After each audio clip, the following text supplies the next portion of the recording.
فيلمنا النهاردة بيبدأ بشاب اسمه تايلر، وهو في آخر سنة في الثانوية. وشغال في فترة الأجازة على شط في كاليفورنيا. حياة تايلر كانت ماشية زي الفل لحد ما قابل بنت اسمها أليسون اللي كانت لسه منقولة لمدرسته. وبنعرف إن أليسون كانت عايشة في سان فرانسيسكو ولسه جاية هي وأهلها كاليفورنيا. وأول ما تايلر وأليسون اتعرفوا على بعض أعجبوا ببعض وبقوا يقضوا وقت كتير سوا، ومع الوقت إعجابهم ببعض اتحول لحب كبير. وتايلر كان بيعتبر أليسون كل حاجة في حياته. وفي يوم تايلر وأليسون كانوا في حفلة عند واحد صاحبهم في المدرسة، وتايلر شاف واحد اسمه جيس بيهزر مع أليسون، فتايلر اتضايق وراح عشان يوقف الموضوع ده. وأليسون عرفتهم على بعض، وبعدها خدت تايلر وبعدت بيه عن جيس. فتايلر سألها عن جيس وعلاقته بيه، فقالت له إنه صديق قديم وكان جارهم في سان فرانسيسكو، وإنه جاي زيارة لصاحبهم وهيرجع تاني لسان فرانسيسكو. بس أليسون حست إن تايلر متضايق، فغيرت الموضوع وطلبت منه يجيب لها حاجة تشربها. فتايلر راح عند البوفيه عشان يجيب لها الحاجة، بس جيس راح له وفضل يتكلم معاه عن علاقتهم بأليسون، وقال له إنهم كانوا بيقضوا أوقات حلوة مع بعض. وكان واضح إن جيس غيران من تايلر، وفضل يرمي كلام يستفزه عشان يغير على أليسون. فتايلر اتضايق قوي من كلامه، بس مسك أعصابه وسابه ومشي. ولما رجع لأليسون قال لها على كل اللي قاله جيس، وكان نفسه إن أليسون تقول له إن كلامه كذب ومش حقيقي. بس أليسون صرحته إنها فعلا كانت على علاقة بجيس زمان، بس العلاقة دي خلصت من بدري، وإنها بتحبه هو ومفيش حد في حياتها غيره دلوقتي. بس تايلر ما صدقهاش، وكان متعصب جدا لدرجة إنه صوته عالي وسط الحفلة، وسألها لو في حاجات تانية جيس عايز يحكيها له عن علاقتهم. فأليسون اتضايقت من تصرفه وخدته على حمام السباحة وقالت له إنه بيتصرف بطريقة وحشة وإنه لازم يمشي من الحفلة ويروح بيته يهدى. لكن تايلر اتهمها إنها عايزاه يمشي عشان تقضي وقت مع جيس، وهنا اتخانقت معاه وقالت له إن علاقتهم كده خلصت وسابته ومشيت. وبنشوف تايلر خرج من الحفلة وهو متعصب، وشافته بنت اسمها هولي وهي في عربيتها قدام البيت.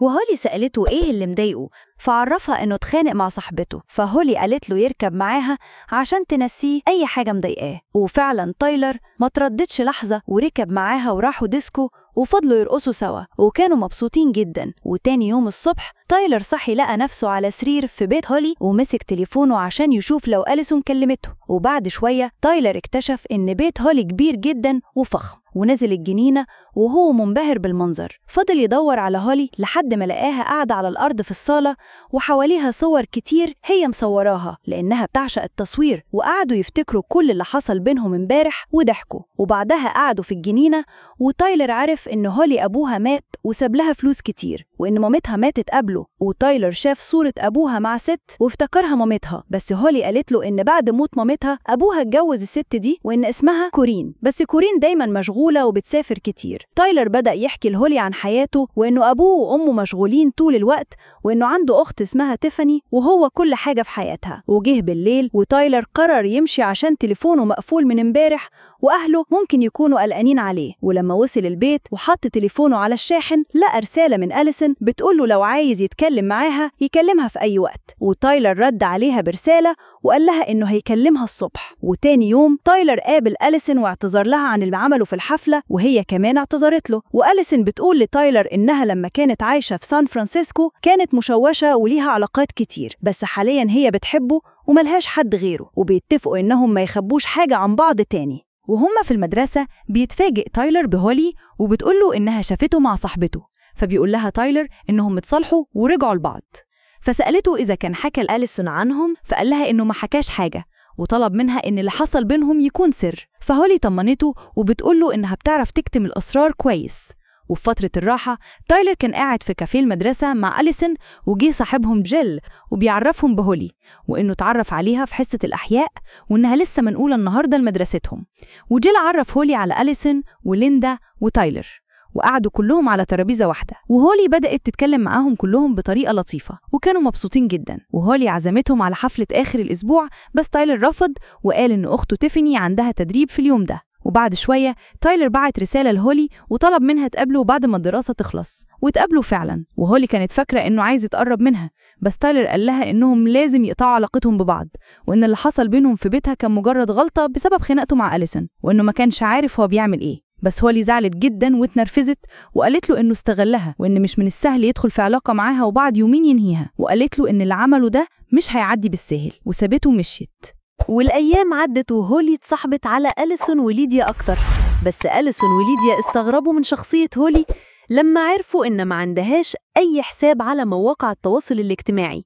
وفي يوم أليسون فاجأت تايلر وراحت له هي وهولي وجيل على مكان شغله، وقعدوا في الكافيه واتفرجوا على الصور اللي هولي صورتها، وفي وسط الصور دي كانت صورة لشخص مش باين وشه. فأليسون سألت هولي عن صاحب الصورة، وهولي بصت لتايلر وقالت لها إنها قصة طويلة وهتعرفها في يوم من الأيام. فتايلر قلق من هولي بس ما حاولش يبين، وبعدها راحوا كلهم على الشط وهولي صورت تايلر وأليسون سوا، وهولي كانت غيرانة جدا من أليسون بس كتمت غيرتها جواها. وفي آخر اليوم تايلر وصلهم بعربيته، ولما وصلوا عند بيت أليسون اتفاجئ إن هولي نزلت معاها عشان هتقضي الليلة دي عندها، وتايلر فضل مع جيل لحد بالليل. وجيل لاحظ إن تايلر متضايق فسأله إيه اللي حصل مع إن يومهم كان ماشي كويس.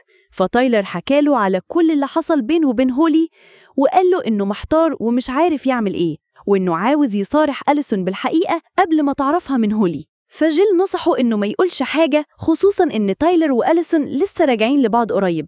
وفي نفس الوقت جيل ما كانش عنده حل تاني يقترحه على تايلر، فسابه في حيرته ومشي. وتايلر رجع بيته وبعت رسالة لأليسون وطلب منها يتكلموا سوا دلوقتي، بس أليسون قالت له إنها هتكلمه بكرة عشان هي مشغولة مع هولي. وفي الوقت ده هولي كانت قاعدة مع أليسون في أوضتها وبتتكلم معاها عن تايلر وبتحكي لها عن علاقتهم سوا، وكان واضح إن هولي غيرانة من أليسون من نظراتها ليها، بس أليسون ما خدتش بالها من كل ده. وهولي فضلت سهرانة من كتر غيرتها واستنت لحد ما أليسون نامت، وبعدها قامت ولبست هدوم أليسون. وتاني يوم الصبح تايلر صحي لقى هولي واقفة قدام بيته، وراح لها وبيسألها هي عرفت عنوانه منين وإيه اللي جابها على بيته وإيه اللي خلاها تلبس هدوم أليسون. فهولي طلبت منه يهدى وقالت له إنها عرفت عنوانه من أليسون، وإن أليسون هي اللي سمحت لها تلبس هدومها، وزادت على كده وقالت له إنها حكت لأليسون على اللي حصل بينهم وإن أليسون ما عندهاش مانع إنهم يكملوا في علاقتهم سوا. فتايلر اتنرفز عليها واتهمها بالجنون، بس هولي قالت له إنها بتهزر معاه وإنه لازم يتعود على الهزار ده في الأيام اللي جاية، وسابته ومشيت.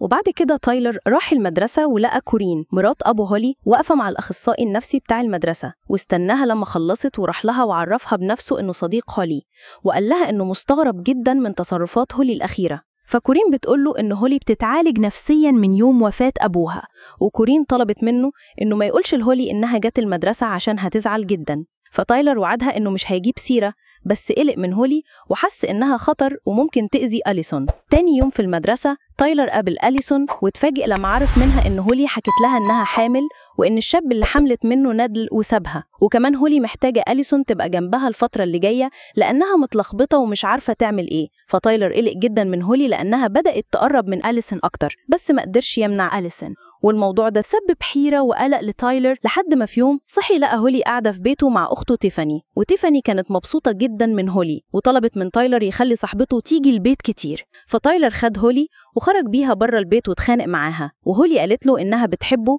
وفكرته باللي حصل بينهم، بس تايلر قال لها إن علاقتهم كانت مجرد غلطة. فهولي اتغاظت من كلامه وحاولت تضربه، بس تايلر ضربها ووقعها على الأرض وقال لها إنها لازم تبعد عنه نهائي وإلا هيأذيها. وبالليل تايلر قرر يحكي لأليسون على كل حاجة ويخلص من الموضوع ده، فبعت لها رسالة عشان يتقابلوا الصبح على الشط. وتاني يوم تايلر كان قاعد على الشط مستني أليسون، فجت أليسون وبين عليها إنها متضايقة وزعلانة. لما تايلر بدأ يحكي لها عن علاقته بهولي اكتشف إنها عارفة كل حاجة، وإن هولي راحت لأليسون بيتها امبارح وورتها الجروح اللي تايلر عملها لها لما ضربها، وحكت لأليسون على كل حاجة حصلت بينها وبين تايلر. وتايلر كان بيحاول يبرر موقفه، بس أليسون ما سمعتش كلامه وقالت له إنه كان موعدها إنه مش هيخبي عنها أي حاجة، وطلبت منه ما يكلمهاش تاني وسابته ومشيت. وبنشوف بالليل هولي بعتت رسالة لتايلر وطلبت منه يكلمها ضروري، بس تايلر رفض تماماً. وتاني يوم تايلر كان في الفصل، فجت هولي وقالت له إن كان الأحسن إنه يكلمها امبارح. وبعد ما خلصت كلامها جت مديرة المدرسة ومعاها ضابط شرطة وطلبت من تايلر يلم حاجته ويجي معاها.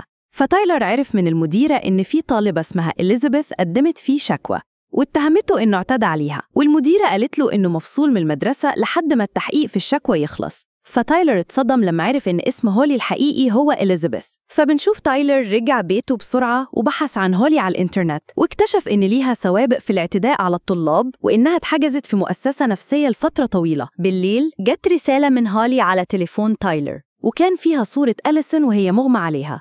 وتايلر خرج من بيته بسرعة وبعت رسالة لصاحبه جيل يعرفه فيها عنوان بيت هولي، وقال له إنه هولي خطفت أليسون وإنه رايح هناك عشان ينقذها، وطلب منه إنه أول ما الرسالة توصله يجي وراه. وتايلر ركب عربيته واتحرك بسرعة على بيت هولي. وفي الوقت ده أليسون فاقت ولقت نفسها متكتفة على كرسي في بيت هولي، وهولي كانت واقفة قدامها وقالت لها إنها ضحكت عليها وإنها مش حامل، بس عايزة تايلر يكون حبيبها هي وبس، وإن أليسون هي العقبة الوحيدة في طريقها. وفجأة سمعوا صوت عربية بتقف قدام البيت، فهولي راحت بصت من الشباك ورجعت حطت شريط لاصق على بق أليسون. وبنلاقي كورين مرات أبو هولي هي اللي وقفت بعربيتها وفتحت الباب ودخلت البيت، واتصدمت لما شافت أليسون متكتفة على الكرسي وحاولت تفكها، بس هولي جت من وراها وخنقتها بكيس بلاستيك وموتتها. وبعدها بشوية تايلر وصل لبيت هولي ولقى الباب مفتوح، فدخل بسهولة وفضل يدور على أليسون لحد ما لقى هدومها وعليها دم، فترعب وخاف وفضل يدور على أليسون في كل حتة في البيت. وفجأة ظهرت له هولي فزعق لها وسألها عن أليسون، بس لقى دم نازل من السقف، وبص لفوق ولقى أليسون متعلقة في السقف بحبل ومتعورة في راسها. وتايلر مسك الحبل اللي مربوطة بيه أليسون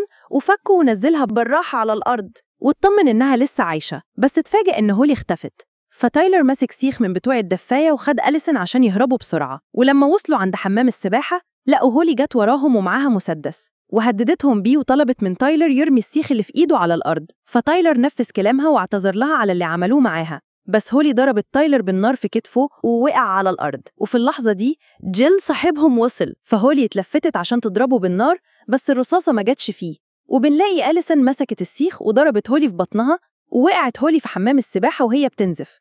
وبعد شوية هولي فاقت ولقت نفسها في عربية الإسعاف، والمسعف طمنها إن إصابتها خفيفة وإنها هتكون بخير. فهولي طلبت من المسعف إنه يوعدها إنه هيفضل جنبها ومش هيسيبها أبداً، والمسعف يا عيني بيوعدها بحسن نية وطمنها إنه هيفضل معاها. بعد فترة تايلر وأليسون وكل أصحابهم كانوا متجمعين في عيد ميلاد تيفاني أخت تايلر، وكانوا كلهم مبسوطين جداً وسعداء. وكده بيخلص الفيلم، وفي النهاية ما تنساش بقى تدعمنا بلايك وتشترك في القناة عشان تشوف الملخصات الجاية واللي أكيد هتعجبك. ونشوفكم المرة الجاية. باي باي.